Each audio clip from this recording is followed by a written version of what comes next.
students, in our previous video we had discussed about vapor pressure of liquid solutions. In this video we are going to discuss about vapor pressure of solid liquid solutions.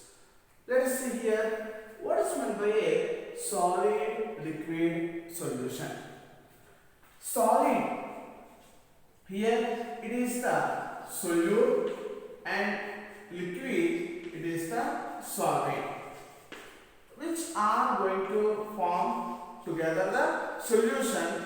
And how is the vapor pressure of such kind of solution? Prior to that, let us see here, when we are having a container, maybe it is filled with some amount of water. Into this water, once we add a solute like sugar or any glucose, that will give a sugar solution or glucose solution or a salt solution based on the solute whatever you add. But now I want to study exactly only when I had chosen only the solvent. Means once you go on heating this so-called solvent, what happens? There will be a lid over here. So when it reaches to its boiling point, which is reaching to its boiling point, water is reaching to its boiling point. Now it forms into the form of vapor, or it forms the gaseous H2O. That will be the form of the vapor. How means the water particles that are present at the surface, they are changing into the gaseous water vapor. And at equilibrium means the amount of the water molecules that are changing from liquid state to gaseous state, and they are coming back and dissolving into the liquid. When they attain the equilibrium, there will be the pressure over this so-called liquid solvent or water. That pressure exerted by a gas over the liquid, we call it as the word vapor pressure. Now, when we choose only a pure solvent of water, there is some vapor pressure. But what our study is to study about vapor pressure of solid liquid solution. Now see, I am changing my explanation now. I am having a beaker. In this beaker, I am placing water. Along with this water, I am adding some solute. This water is solvent here. I am adding some solute. Can I go take sodium chloride? Just want to prepare the sodium chloride solution.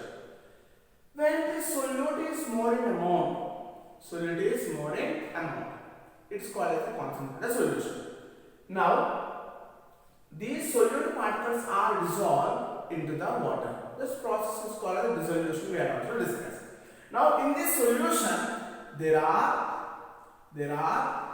what are they? Solvent particles are present, and also solute particles are also present at the surface. See, if this is the water molecule, these solute particles that are dissolved in the solvent, they are present all together in this solution. The solute particles are completely dissolved in the solvent particles. They are present along with the solvent. They are present everywhere in the solution. What my study is, when we want to study about vapor pressure, we want to study especially about the particles that are present at the surface. Okay. So once you supply the heat, this is a closed container. When you supply the heat, when you go on heating this solution, what happens? The liquid state water will try to change into the gaseous state. Yes or no? Liquid state water will be changing into the gaseous state.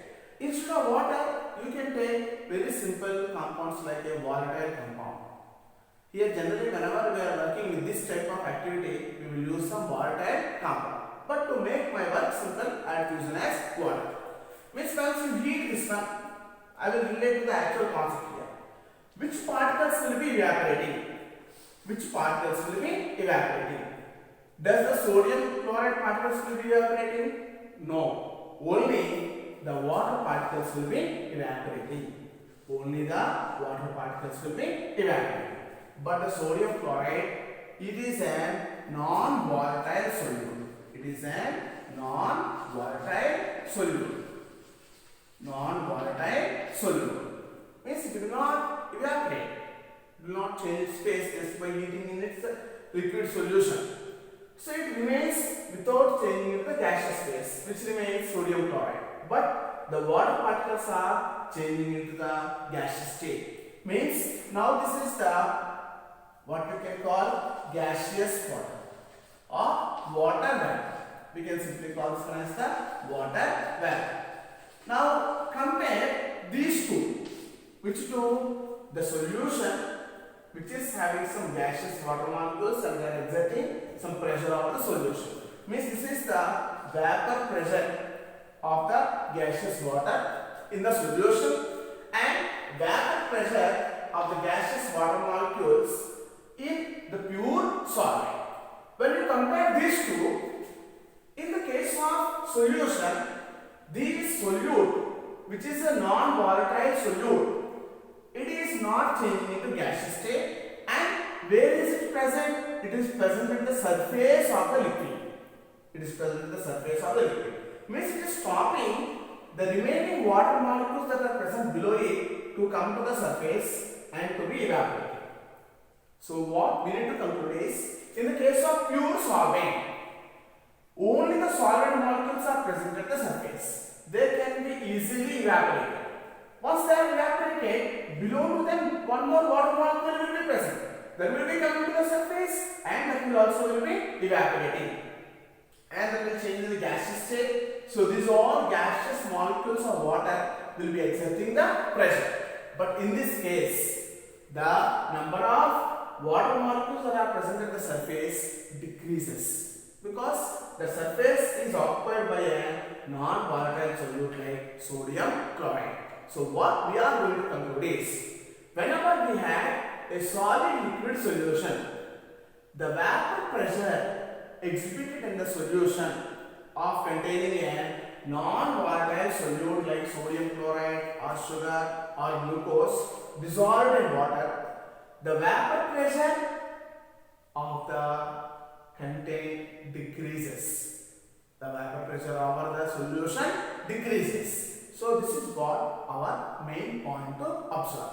In the case of pure solvents, there will be high vapor pressure. But in the case of the solutions having a non-volatile solute in a volatile solvent, there will be less vapor pressure. So for this case, vapor pressure is shown by only which component? Only the volatile solvent component. Means when the amount of volatile component is increasing, vapor pressure will increase. So in this case, the vapor pressure is exhibited by only the volatile solvent, but not by the non-volatile solute. So every time, what we need to keep in mind is, solutions that are made of non-volatile solutes, they will have less vapor pressure than to the pure solvent. So let us see here the next point about what are the solutions that are obeying Raoult's law and what are the solutions that doesn't obey the Raoult's law will be called. We know in the last class what is Raoult's law. Raoult's law states that the partial vapor pressure of the component is directly proportional to the mole fraction of the compound in the solution. It is the last point that we have explained about the Raoult's law. Now, based on that, we had separated our solutions. that obeys the Rolle's law and does not obey the Rolle's law.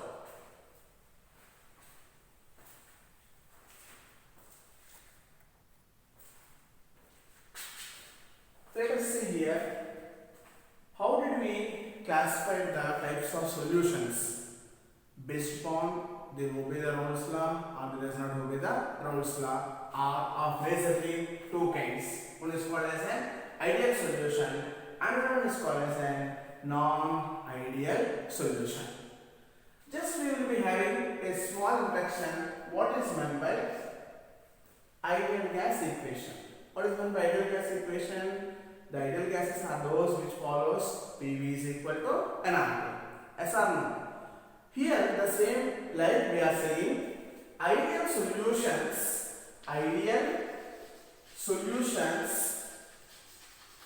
obeys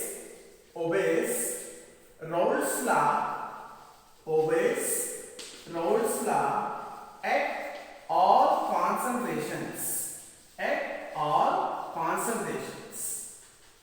Ideal solutions obeys Rolle's law at all concentrations. Previously we got a graph. What is the graph we have studied? It is related for the partial pressure.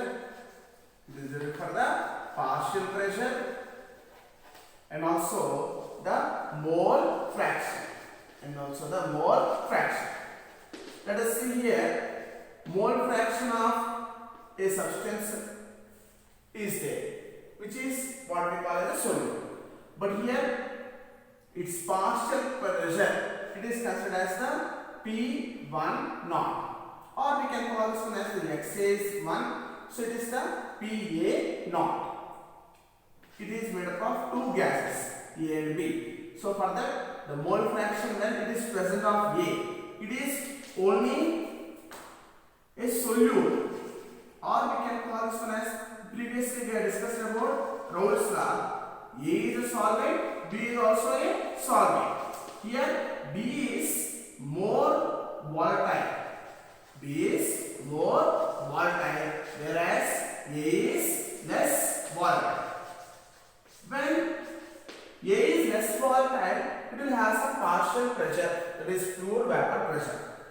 But when the component of this A, when we study at some mole fraction, means when the mole fraction of X is increasing, it will have more vapor pressure, because the vapor pressure of the more volatile solvent will be more than the vapor pressure having less volatile solvent. These two will give the total pressure of the solution. This will give the total pressure of the solution.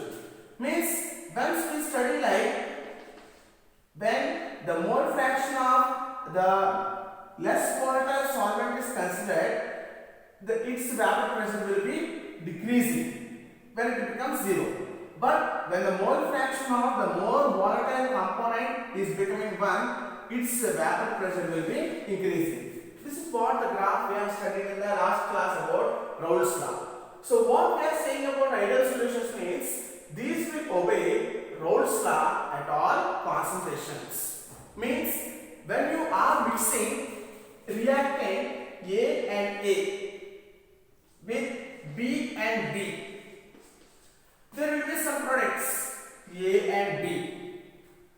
These A and A will have some molecular forces.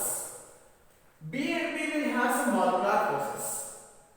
The compound form will have the same molecular forces of attraction that are exhibiting by the reactants. The products will also have the same molecular forces of attraction that molecular forces exhibited by the reactants. Means here in this case, when they have same forces of attraction,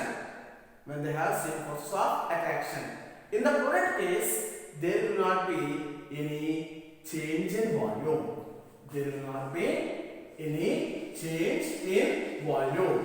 No change in volume takes place. In which case, in the formation of the products.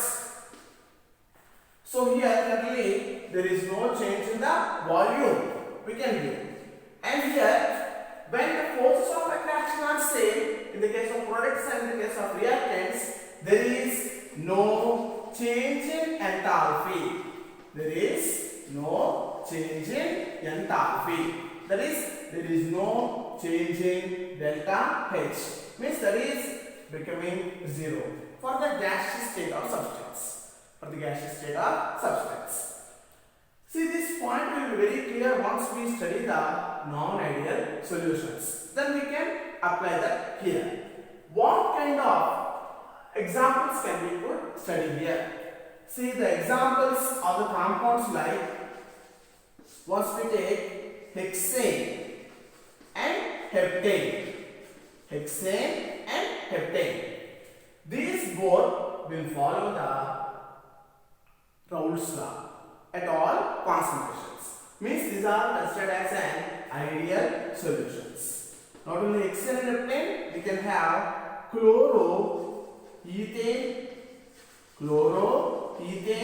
and also bromoethane.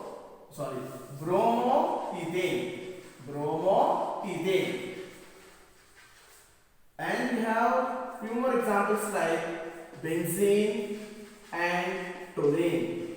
Benzene and toluene. Means they have the same molecular forces of attraction. How the reactants will be exhibiting. I am using about only molecular forces. Because we have learned in the first year about hydrogen bonding. We are going to bring up the term here, the molecular forces of attraction, which will be very clear in the case of non-ideal solutions. So let us see, ideal solutions are going to obey Raoult's law at all concentrations. Then we can say non-ideal solutions will not obey Raoult's law at all concentrations. Yes, we are going to apply that and we are going to study with examples. And again, if the types are there, again that we will be studying now.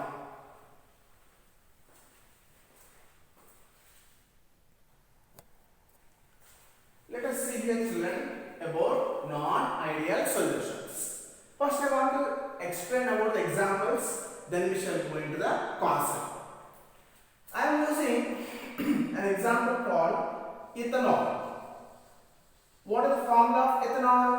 CH3 CH2OH. I am saying in the ethanol solution, means ethanol molecules are only present in the solution. Here, between two of the ethanol molecules, there occurs an hydrogen bonding. What is the hydrogen bonding? The bond formed between highly electronegative element with the least electronegative element like hydrogen is called as the hydrogen bonding. In general, ethanol in its liquid state will be having hydrogen bonding. What if it is having hydrogen bonding? Now let us assume that in a container you have placed this ethanol. What have you placed here? Ethanol. This ethanol is an volatile substance. Ethanol in general is an volatile substance. What is meant by volatile? It can be changing into gaseous state on its own. It can be changing into the gaseous state on its own. It can give, or sometimes it can give the heat energy. Volatile means it is changing into gaseous state we mentioned. Now please observe, it is a closed container. It must be changing into the gaseous state. Yes or no? Volatile means it must be changing into the gaseous state. But whenever any molecule that is present at the surface, if it wants to leave the surface, first of all, it must break the hydrogen bond formed with another molecule. I am repeating once again. Whenever a molecule of ethanol need to change into the gaseous state, first it must break the hydrogen bonding that is present with another molecule. Then only it can change into the gaseous state. But hydrogen bonding, here it is a strong bonding. There are the polaric separations. There is partial intercharge and this is a partial positive charge. So there is a strong hydrogen bonding. Only few molecules, very few molecules will change into the lattice state when we take only ethanol. But for this ethanol, once we go on adding another compound, that compound is called, previously we used to having hydrogen bond we discussed. Our compound that we are adding is called CH3 C double bonded O CH3. What is the compound we call? Acetone. Once we add the acetone, its work is to break the hydrogen bonding. What is it doing now? It is breaking the hydrogen bonding. When it breaks the hydrogen bonding, these are not having any attractions between them. In the previous case, only some molecules are going to the gaseous state. But now, more number of molecules will be present in the gaseous state or in the vapor state above the surface of the liquid. By the addition of acetone, the number of particles that are changing into gaseous state increases, and the vapor pressure above the liquid will also increase. Now please observe, this is the molecule of the type A. This is of the molecule of the type A. They used to have some kind of attraction. That is called AA, hydrogen bonding. But on addition of a compound called acetone, it had break the bonding between them. Now at the end, these A and A are not having the same forces of attraction like the reactants. They are not having the same forces of attraction like the reactants. What happened for the forces of attractions? Are they increased or decreased? The forces of attractions in this case were decreased. When the forces of attraction were decreased, more number of molecules are changing into the gaseous state. When more number of molecules are changing into the gaseous state, vapor pressure is increasing. Now can you write this one as, previously for Raoult's law, how had we given? This one is XA. It used to have 1 and it used to have some PA naught, SR naught. Now our pure solvent initially that is having less pressure, but XA, which is of less volatile, but XP, which is of more volatile, we are given in this form of the graph. For which one? For the case of Raoult's law. But now observe, when the number of molecules are changing into gaseous state are increasing, vapor pressure of this component will increase.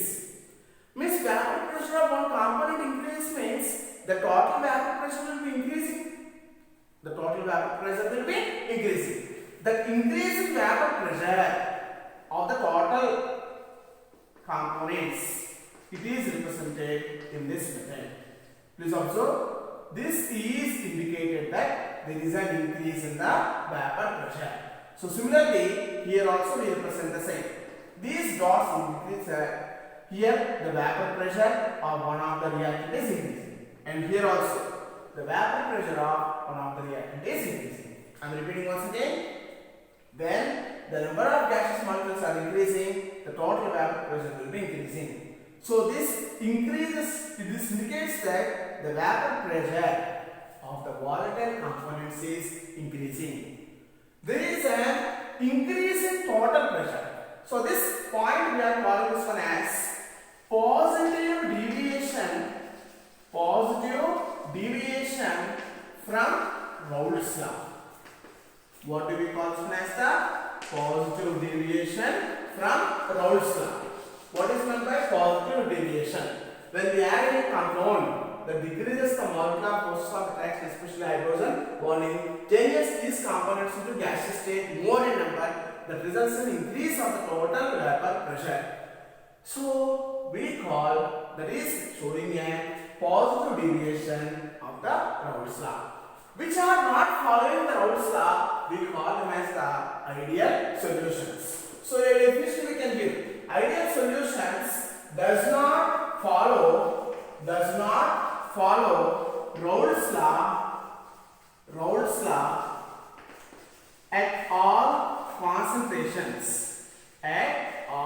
concentrations.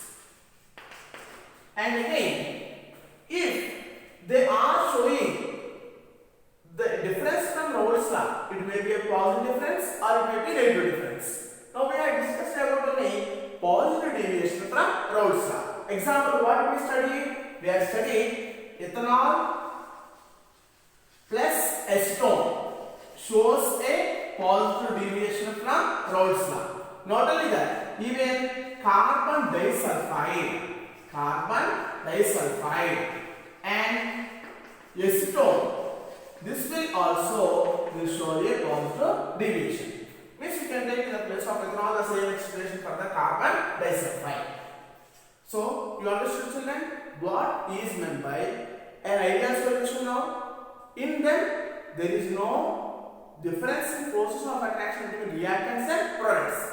But in non-ideal solutions, they have a difference in forces of attraction between reactants and products. In the next video, we will discuss about the negative deviation of the Raoult's law.